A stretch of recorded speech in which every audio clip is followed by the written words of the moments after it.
There are seasons in life when waiting feels harder than suffering. You pray, but nothing seems to change. You remain faithful, yet the door stays closed. You try to trust God, but the silence becomes heavy. Days turn into months, months turn into years. And somewhere in that long space between promise and fulfillment, the heart begins to ask difficult questions. Did God forget me? Did I misunderstand His will? Why is nothing moving? Why does it seem as though others are advancing while I remain in the same place? Why would God allow delay when He knows how deeply I have prayed?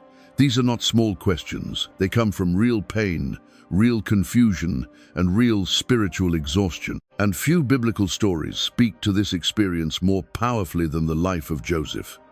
Joseph received a dream from God while he was still young. In that dream, he saw a future of influence, leadership, and purpose.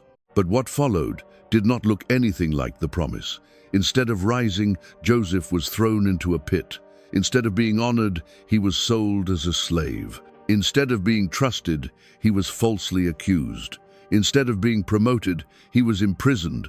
And even after helping others, he was forgotten. If Joseph had judged God's faithfulness only by his circumstances, he might have concluded that the dream had died. But the dream had not died. God was working through the delay. The pit was not the end. The prison was not the end. The silence was not the end. The waiting was not wasted. God was preparing Joseph for a future that required more than talent. It required character, wisdom, humility, endurance, self-control, compassion, and complete dependence on the Lord. This is what makes Joseph's story so important for us today. Many people want God's promise, but they do not understand God's process. We want the open door, but not the hidden season. We want the promotion, but not the preparation. We want the fulfillment, but not the waiting. Yet Scripture repeatedly shows that God often develops His servants in places where no one is watching. Joseph teaches us that delay does not mean denial. Silence does not mean abandonment. Hidden seasons are not empty seasons. And God's timing is not late simply because it is slower than our own. In this message, we will reflect on what Joseph teaches us about waiting on God's timing. If you are in a season of delay, uncertainty, unanswered prayer, or hidden preparation, receive these lessons with an open heart. Perhaps God is doing more in your waiting than you can see. Perhaps the place you are trying to escape is the very place where He is preparing you for what comes next. Let us begin. Lesson 1.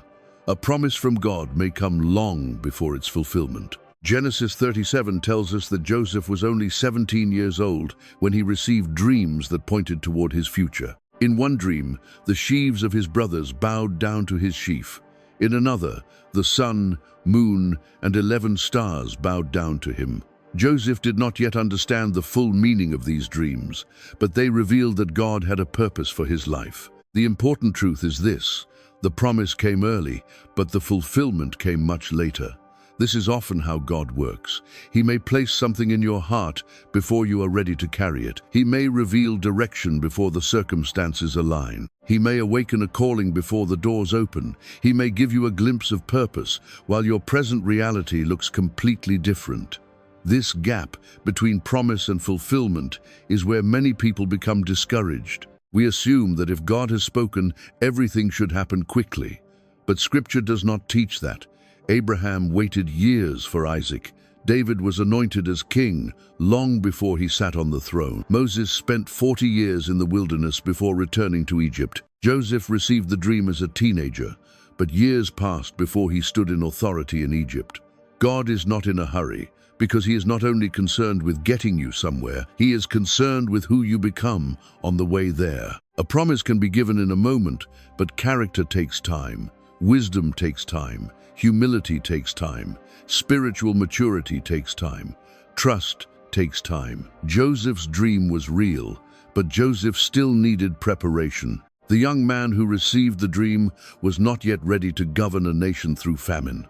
He had to grow. He had to learn responsibility, leadership, restraint, discernment, patience, and mercy. God's timing included this preparation. If God has placed a desire, burden, or promise in your heart, do not assume delay means failure.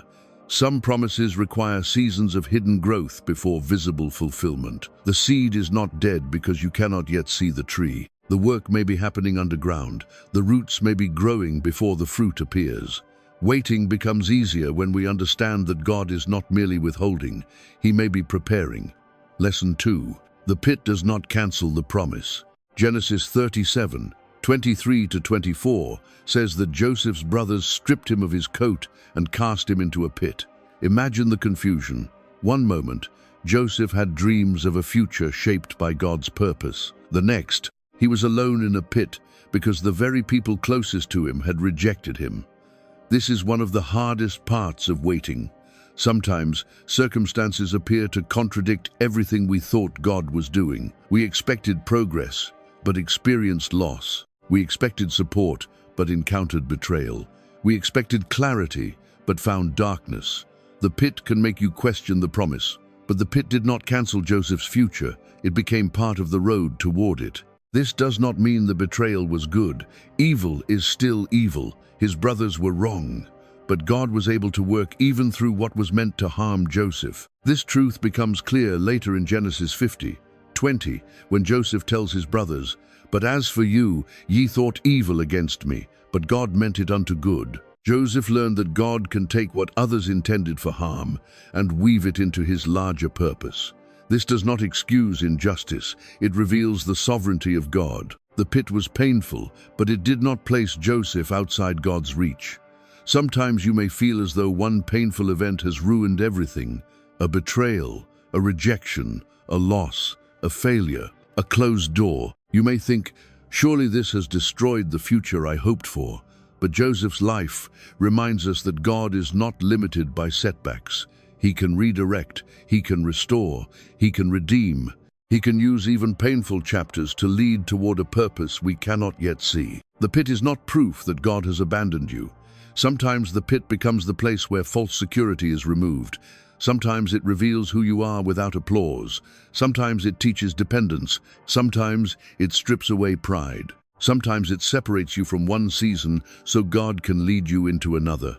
Joseph did not understand this while he was in the pit. And often, we do not understand our own difficult seasons while we are living through them. But lack of understanding is not proof of lack of purpose.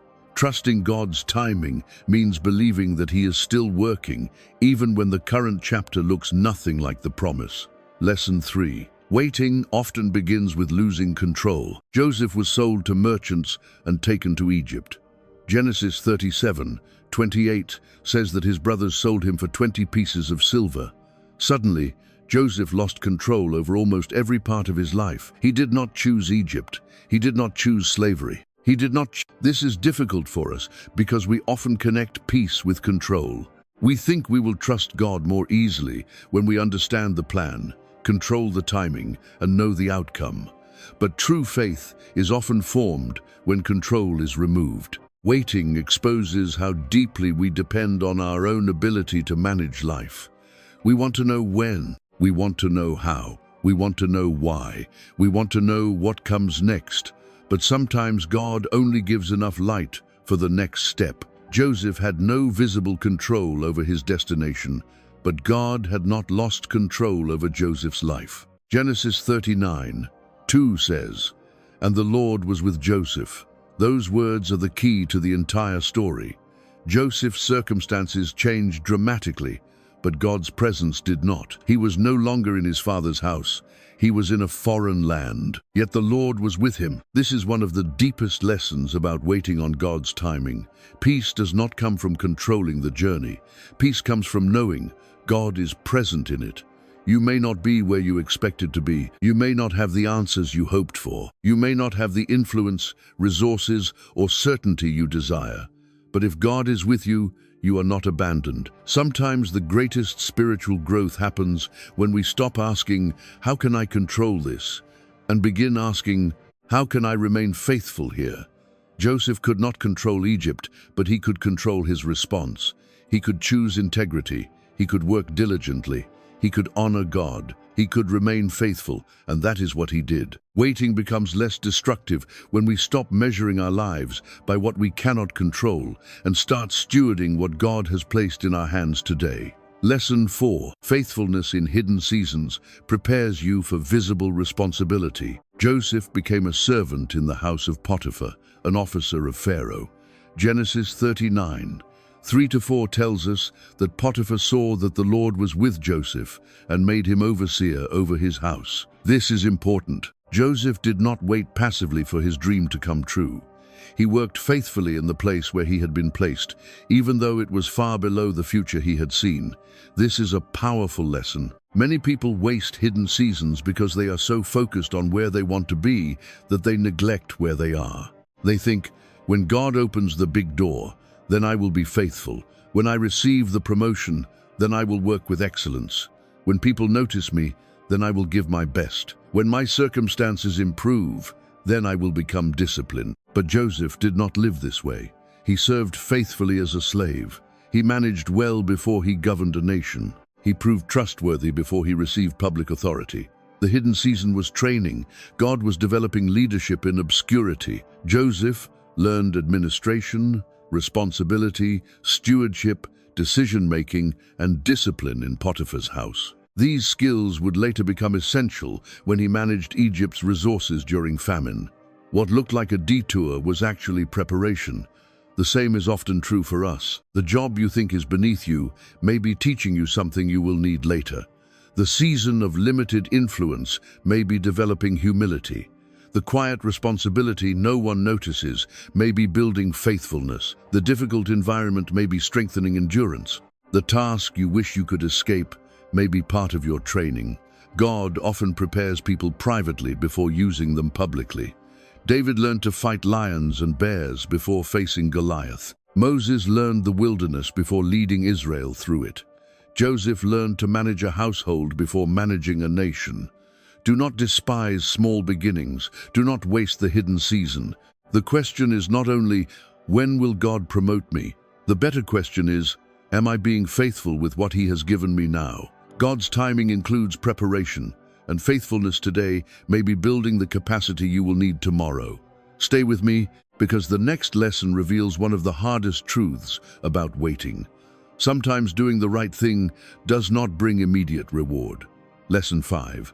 Obedience does not always produce immediate promotion. Joseph remained faithful in Potiphar's house, but then he faced temptation. Potiphar's wife tried to seduce him, and Joseph refused. Genesis 39:9 records his response. How then can I do this great wickedness and sin against God? Joseph chose obedience. He chose purity. He chose integrity. He fled from temptation. And what happened next? He was falsely accused and thrown into prison. This is one of the hardest realities in the Christian life. Sometimes we assume that if we do the right thing, God will immediately make everything easier. But Joseph's story shows that obedience can sometimes lead into greater difficulty before it leads into greater responsibility. Joseph did the right thing and still suffered. This can be deeply confusing. You may tell the truth and lose an opportunity. You may refuse compromise and be misunderstood. You may remain pure and feel lonely. You may forgive and still experience pain. You may obey God and still face a closed door. In these moments, the heart may ask, what was the point of doing right? The answer is that obedience is never wasted, even when the reward is delayed. Joseph's integrity was shaping who he was becoming. He refused to sacrifice his relationship with God for temporary pleasure or personal advantage. That kind of character would later be essential when he received great power. If Joseph had no self-control in Potiphar's house, how could he be trusted with authority over Egypt? The prison did not mean obedience had failed. It meant the story was still unfolding. God's timing is not always immediate, but God sees every faithful decision. He sees what you refuse in secret. He sees the temptation you walk away from. He sees the truth you speak when lying would be easier. He sees the integrity no one applauds. Do not measure obedience by immediate results. Measure it by faithfulness to God. Sometimes obedience costs you something now in order to protect what God is preparing later. Better to lose an opportunity and keep integrity than gain success by compromise. Better to enter prison with a clean conscience than remain comfortable with a divided heart. Joseph teaches us that waiting on God's timing means remaining faithful, even when obedience seems to make life harder for a season. Lesson 6. God is still with you in the prison. Genesis 39:21 says, "But the Lord was with Joseph and showed him mercy." Once again, Scripture emphasizes God's presence. Joseph is now in prison, but the Lord is still with him. This is one of the most comforting truths in the entire story. God's presence is not limited to palaces. He is present in prisons. He is present in pits. He is present in hidden places. He is present in seasons that feel unfair, confusing, and forgotten. Sometimes we measure God's presence by our comfort. If life is easy, we think God is near. If life becomes difficult, we wonder where he went. But Joseph's story corrects this thinking. God was with Joseph when he prospered in Potiphar's house, and God was with Joseph when he sat in prison. The environment changed. God did not. This matters because waiting often becomes painful when we believe the difficult place proves God has left us. But what if the prison is not a sign of abandonment? What if God is still working there? Joseph found favor even in prison. The keeper of the prison trusted him and placed responsibility in his hands. Once again, Joseph was learning leadership, management, and faithfulness under pressure. The prison became another training ground. This does not mean prison was pleasant. It means God was not absent. There are seasons when you may feel confined, limited, overlooked, unable to move forward. Maybe you are waiting for healing, a relationship, a job, a ministry opportunity, a breakthrough, or an answer. You may feel as though life is happening for everyone except you, but Joseph teaches us not to confuse delay with divine absence. The Lord can be with you in the very place you want to leave, and sometimes the greatest peace comes when we stop saying, "God, get me out immediately," and begin saying, "God, show me how to walk with you here." The prison may not be permanent, but while you are there, God can still shape you, use you, strengthen you, and prepare you. His presence can make even a hard place meaningful. Lesson 7. Being forgotten by people does not mean being forgotten by God. While in prison, Joseph interpreted dreams for Pharaoh's chief butler and chief baker. Joseph told the butler that he would be restored to his position. Then Joseph asked him for one favor. Genesis 40:14 says, "But think on me when it shall be well with thee." Joseph hoped the butler would remember him and speak to Pharaoh on his behalf. The interpretation came true. The butler was restored. But Genesis 40:23 says, "Yet did not the chief butler remember Joseph, but forgat him." Those words are painful. Joseph helped the man, but the man forgot him. Then 2 more years passed. 2 more years in prison. 2 more years after Joseph had done something valuable. 2 more years after hope seemed close. This is one of the hardest forms of waiting, being forgotten by people. You helped, but no one remembered. You worked, but no one noticed. You served, but someone else received the credit. You expected a door to open, but nothing happened. You thought a connection would lead somewhere, but silence followed. Joseph knew that pain, but the man's forgetfulness did not cancel God's timing. In fact, if the butler had remembered Joseph immediately, Joseph might have been released too early and never positioned at the exact moment Pharaoh needed him. The delay felt unnecessary from Joseph's perspective, but God was aligning the right time. Pharaoh had not yet had the dreams. Egypt had not yet reached the moment of need. Joseph's gift needed the right moment, not just an early opportunity. This is a powerful lesson. Sometimes you are asking God why someone forgot you, but the delay may be protecting the timing of your purpose. People may forget your name. God does not. People may overlook your faithfulness. God sees it. People may fail to open a door. God is not dependent on them. When the time came, God caused Pharaoh to dream. The butler suddenly remembered Joseph, and in one day, the forgotten prisoner was brought before the most powerful man in Egypt. Do not let human forgetfulness make you believe God has forgotten you. The one who sees the sparrow sees you. The one who knew Joseph's prison cell knows your hidden season. Waiting on God's timing means trusting that He knows exactly when your name needs to be remembered. Lesson 8. God's timing can change everything suddenly. Genesis 41 begins with Pharaoh's troubling dreams. No one could interpret them. Then the chief butler remembered Joseph. Joseph was quickly brought out of prison, shaved, changed his clothes, and stood before Pharaoh. Think about how suddenly the transition happened. Joseph had spent years waiting, years in slavery, years in prison, years of hidden faithfulness, and then, in a single day, everything changed. He went from prisoner to counselor, from obscurity to influence, from confinement to authority. Pharaoh recognized the wisdom God had given Joseph and placed him over Egypt. Genesis 41:41 says, "See, I have set thee over all the land of Egypt." This teaches us something important about God's timing. A long delay does not mean the final change will be slow. Sometimes preparation takes years and fulfillment happens suddenly. God is not limited by how long you have been waiting. He does not need years to open a door. He does not need human permission to change a situation. When the time is right, He can move quickly. This does not mean every waiting season ends with dramatic earthly promotion. We must be careful not to reduce Joseph's story to a formula for personal success. The deeper lesson is about God's sovereignty and timing. God knew when Joseph was ready. God knew when Egypt needed him. God knew when Pharaoh would dream.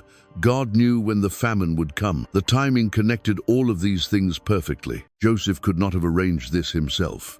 And neither can we control all the pieces of our own lives. But God can. You may see only your delay. God sees the whole picture.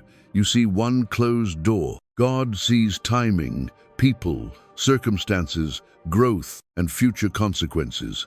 This is why waiting requires faith. We trust not because we understand every detail, but because God does, and when His time comes, no prison can prevent His purpose. Lesson 9. God's delay develops the character needed for the promise. When Joseph finally stood before Pharaoh, something about him had changed.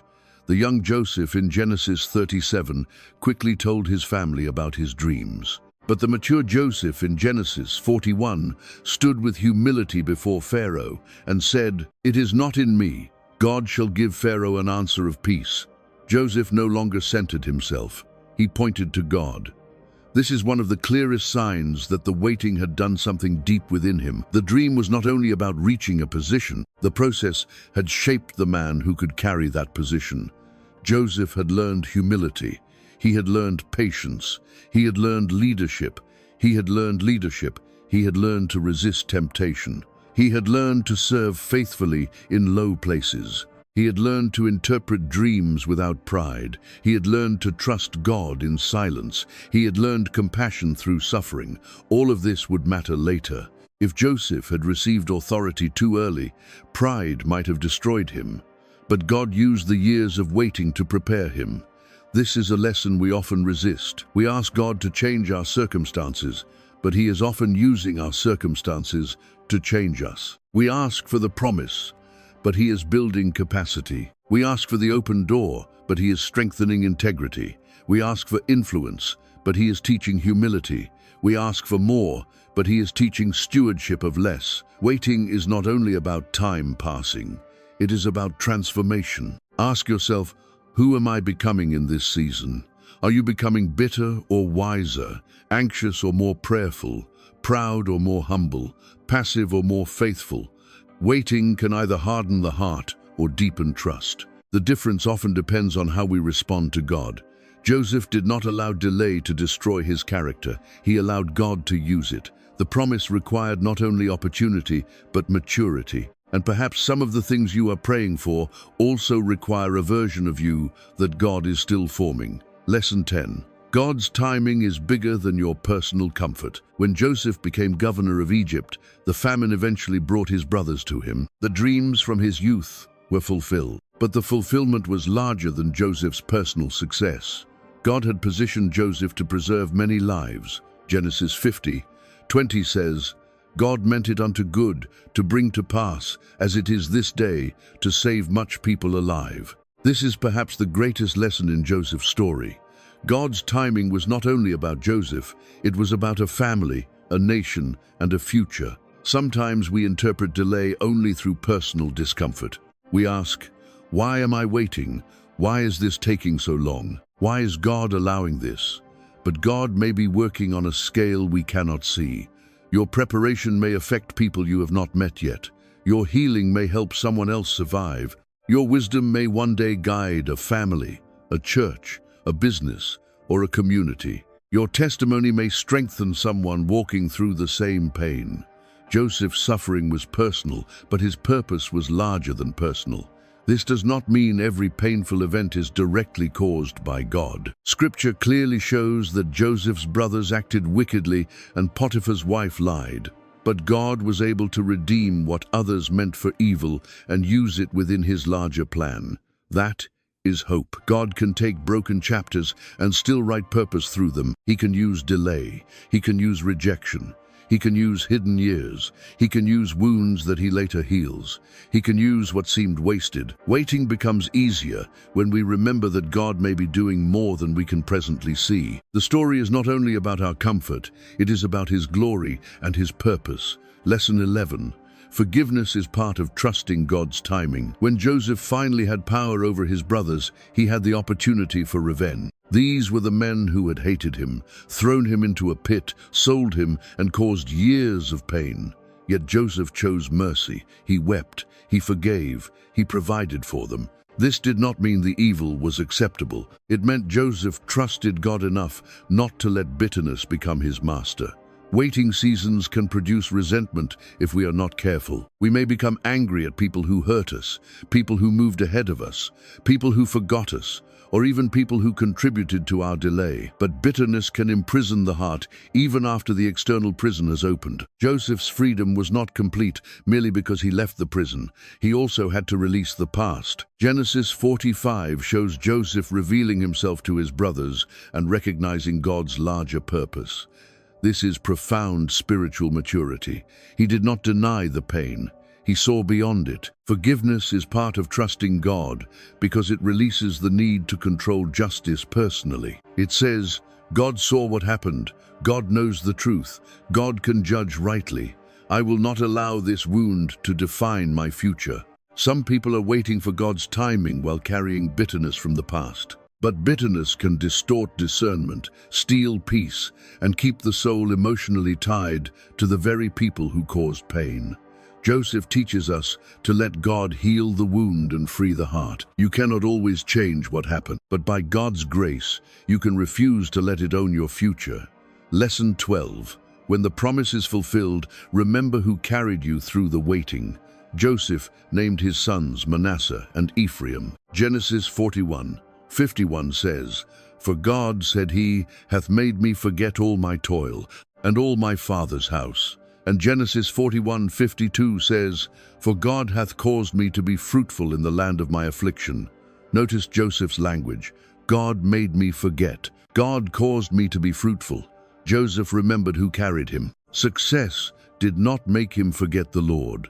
This is important because sometimes people seek God desperately in the waiting, but forget him in the fulfillment. They pray in the prison, then become independent in the palace. They seek wisdom during the struggle, then trust themselves after promotion. Joseph's story warns us not to do this. The same God who sustains us in delay must remain the center in fulfillment. The goal of waiting is not only to receive something from God, it is to know God more deeply. If the waiting draws us close to him but the answer pulls us away, we have misunderstood the blessing. Joseph remained aware that his fruitfulness came from God. Even in the land of affliction, God had been faithful. This is a beautiful ending to the lesson of timing. God may not remove every scar, but he can bring fruit from painful ground. He can cause you to flourish where you once suffered. He can turn memories of pain into testimonies of grace. He can show you that the waiting did not destroy you. It developed you. It deepened you. It prepared you. It taught you who God is. As we come to the end of this study, Joseph's life gives us a clear picture of what it means to wait on God's timing. He received a promise, but the fulfillment took years. He went through a pit, slavery, false accusation, prison, and forgetfulness.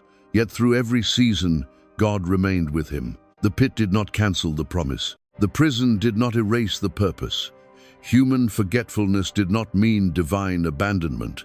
The delay was not wasted. God was preparing Joseph, positioning circumstances, developing character, and arranging the right moment. This is the hope for anyone waiting today. You may not understand the timing. You may not see progress. You may feel hidden. You may feel forgotten. But the story is not over. The God who was with Joseph in the pit is still God. The God who was with him in Potiphar's house is still God. The God who was with him in prison is still God. The God who brought him before Pharaoh at the right moment is still God. Waiting on God does not mean doing nothing. It means remaining faithful where you are. It means guarding your integrity. It means serving well in hidden places. It means refusing bitterness. It means trusting God when people forget you.